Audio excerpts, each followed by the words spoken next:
चंचल भी किरणों का चरित्र क्या ही पवित्र है भोला, देकर साख उन्होंने उठा लिया लाल लाल वह गोला। सूर्य की जो किरणें हैं वो चंचल मानी जाती हैं, चंचलता होती है उनमें, कह रही हैं, लेकिन चरित्र क्या ही पवित्र है भोला। उनके चरित्र के लिए कह रही हैं कि उनका चरित्र, भोलापन है उनमें, लेकिन चारित्रिक रूप से वो दृढ़ हैं, उज्जवल चरित्र है।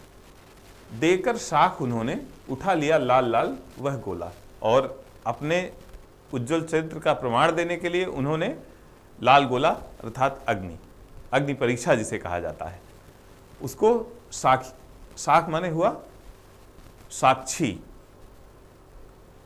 गवाह, अपने चरित्र की गवाही के रूप में उन्होंने अग्नि परीक्षा दे ली। साखी शब्द का प्रयोग कबीर ने भी किया है, अपने जो पद हैं जो उनके दोहे की तरह के हैं उसको उन्होंने साखी कहा है, और साखी का मतलब हुआ साक्षी। ईश्वर और उनके बीच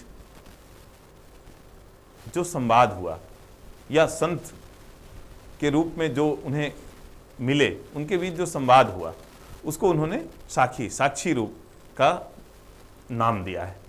उठा लिया लाल लाल वह गोला, सखी नील नभस्सर में उतरा यह हंस आहा तरता तरता।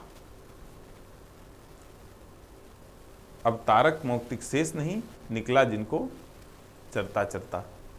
अब उसके बाद जो है सूर्य के लिए कह रही हैं कि वो नभ रूपी नीले सरोवर से हंस के रूप में, एक मान्यता है कि जो मानसरोवर है उसमें हंस पक्षी पाया जाता है, जिसके बारे में एक मिथक है कि वो मोती चुंगता है।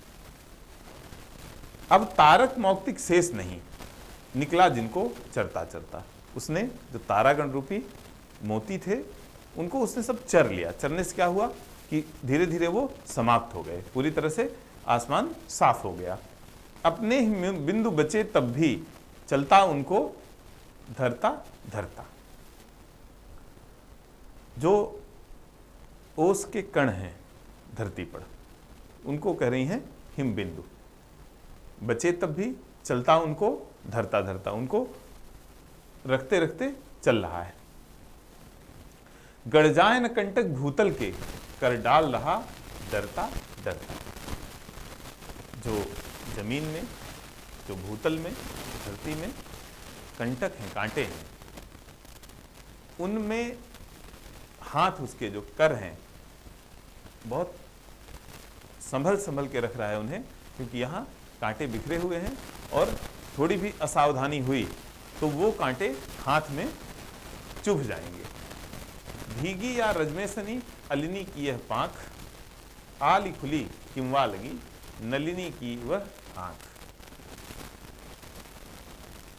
अब कह रही हैं जो भ्रमरी है उसके लिए कह रही हैं कि भीगी या रजमेसनी अलिनी की यह पांख, जो उसके पंख हैं वो भीगने का मतलब हुआ आंसुओं में भीगना, और सन्ने का मतलब हुआ प्रेम रस में, मिलन रस में जो भीगी है वो मिलन रस में सनी हुई है। तो कह रही हैं कि पता नहीं पुष्पों में जो मिलन हुआ उसमें सनी हुई है, गीली है, अथवा आंसुओं से उसके भीगी हुई है। आली खुली किंवा लगी नलिनी की वह आंख।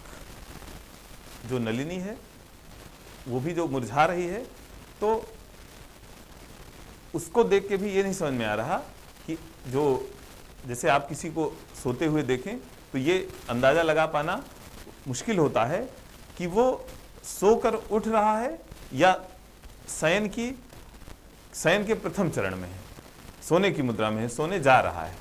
उसमें भी कह रही हैं खुली किंवा लगी नलिनी की वह आंख। ये नहीं समझ में आ रहा उस कमलनी को देख करके कि वो